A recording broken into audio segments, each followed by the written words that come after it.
What is up, everybody? Sven Diesel here. We're going to be tying up the Jiggy bugger. This is a little different than most woolly buggers. I don't weight them as much.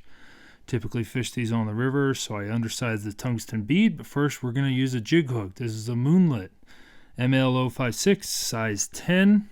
As you can see, I've got a tungsten bead on there, and I do not oversize it. This is actually maybe even undersized for this size hook, but I just want a little bit of weight. And we're going to be using some white nano silk for this. And I'm going to go ahead and start my thread here on the shank. And as you can see, this nano silk takes up no bulk. You can barely even see that. I got to be careful when I cut that out. But basically start our thread, and we're going to end it here at the back of the bend. And for our tail on this, I'm trying a new material. It's bird fur. It's by Whiting Farms. I really like this Grizzly and the dyed olive. It really has some good barring to it, and what I do is I basically take two feathers, one with slightly longer fibers than the other, and we'll go ahead and tie in the longer fibered feather first, and basically prep that by preening back. And I'm going to do a little bit longer of a tail, about 1.5 times the length of the shank on this, and we'll go ahead and secure that in with a couple wraps, working our way up the shank, checking to make sure the length, I like where it's at. And then we'll go ahead and secure this all the way up the shank of the hook, almost to where the bead is. And we'll trim that out and then clean this up just a little bit with some nice tight wraps, working our way back down to where we tied it in and making sure that we hold those fibers up on the top so that they don't, twist to the side as you're wrapping. And we're going to add a little bit of flash in this tail. I'm just using Krystal flash. This is I think it's a olive, and we'll go ahead and just take two fibers, and I'll tie them in slightly longer than the tail, just with some securing wraps on my side of the shank of the hook, keeping those those two strands kind of on the side of the shank. And then I do what's called a flying V. I'm going to twist them over to the other side and then work my way down to our tie-in point for the tail. And then I'll make sure that those line on each side, trim them slightly longer than the tail, and that will also help with the tapering. And now I'm going to take the shorter feather, the fibers with the shorter length, and I'll go ahead and tie those in, not as long as the other, basically staggering this to help with the taper. That way it adds a little bit more bulk right at the butt of the fly, but then allows that Krystal flash to be the very end of the fly. And we'll go ahead and trim out that buttstock. I wrapped it all the way up for consistency, and then we'll go ahead and clean that up, working our way back to the rear beginning of our tail. And I really like how this is going. It's looking really good so far. So next we're going to tie in our ribbing material for durability. This is just some old tippet, size 6X. You can use 7, but I prefer 6. You can also go heavier if you want. You can use wire. But like I said, I'm trying to keep this as light as possible. I don't want it to be a heavy setter or something that's going to sink real fast, and something I can cast quite a bit. We're going to tie in our hackle feather. This is proportionate to what we're tying on this size hook. You can always oversize your hackle or undersize, but a trick to starting my hackle is I tie it in, and then I leave about 1/8 of an inch before my hackle fibers start. That way I can begin wrapping it around the shank, and it makes it a lot easier later. And so I always try to leave that gap there, as you can see.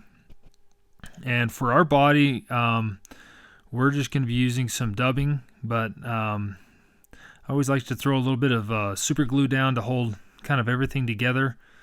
That way increases the durability of the fly and just holds everything together. And we're going to be going with this darker peacock color. It's kind of got a little bit of a bronze to it. It's called copper, but I think I have my bins labeled wrong. I refilled this recently, but it's almost looks like more of a copperish peacock. I really like this color. It's fished really well, and so I'm going to dub this on my thread here and make sure that we keep this really sparse. You don't want to create too big of a noodle.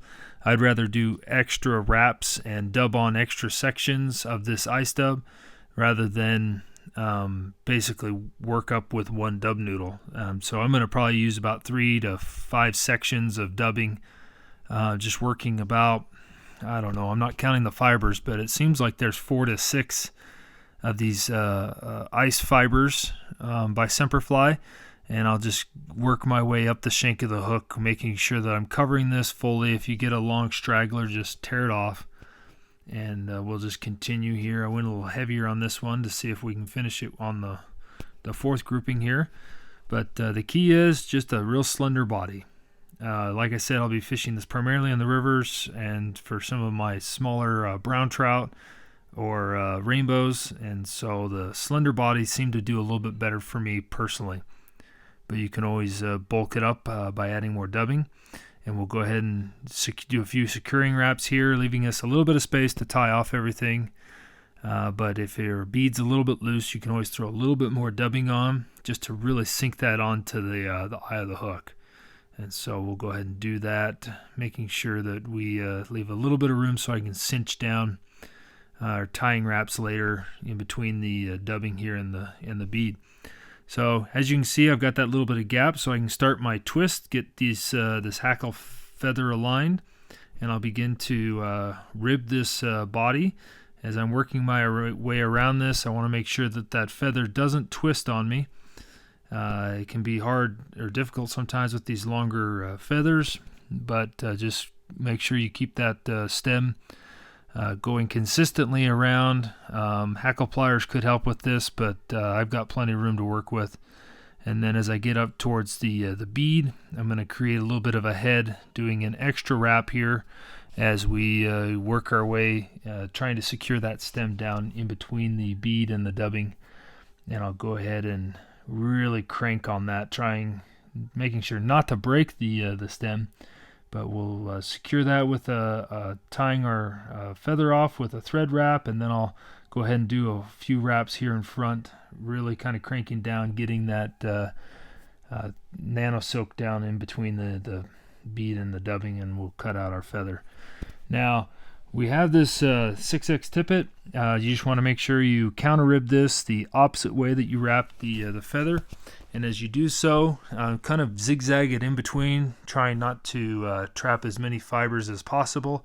And by zigzagging, you kind of work your way in between that, minimizing the fibers that you trap.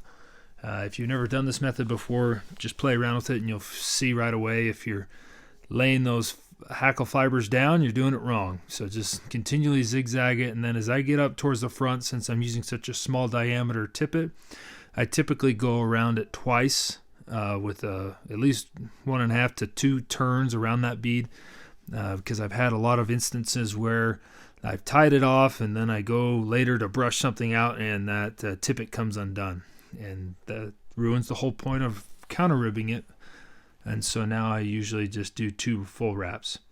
Now I'm going to do a little bit of a dubbing collar here for the purpose of getting those hackle fibers going a little bit more back in the direction that I want them to, minimizing the amount of water that's pushed, or the head size, narrowing the profile just a little bit.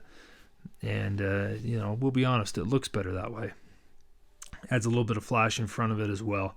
And so we'll go ahead and do that with a little bit of dubbing, wrapping all the way around, and then I will get my nano silk in between the bead and that dubbing just to really kind of crank down. Now on my whip finish, I'm going to make sure that I keep those fibers as close to the back of the bead as possible, and then tug down so it cinches down to the core. And we'll do a double whip finish for security, and that's pretty much it. So this is a minimized bugger. It's on a size 10. It's narrow, it's slender body. It should fish really well. I did a little bit of a longer tail for size, but I really like the way this turned out, and we should fish really well, and hopefully pierce a lot of lips. So go ahead and mix up the colors if you want. Tie it to the colors you typically fish in your rivers or lakes, and fish it and have fun with it. So thanks for watching, and have a good day.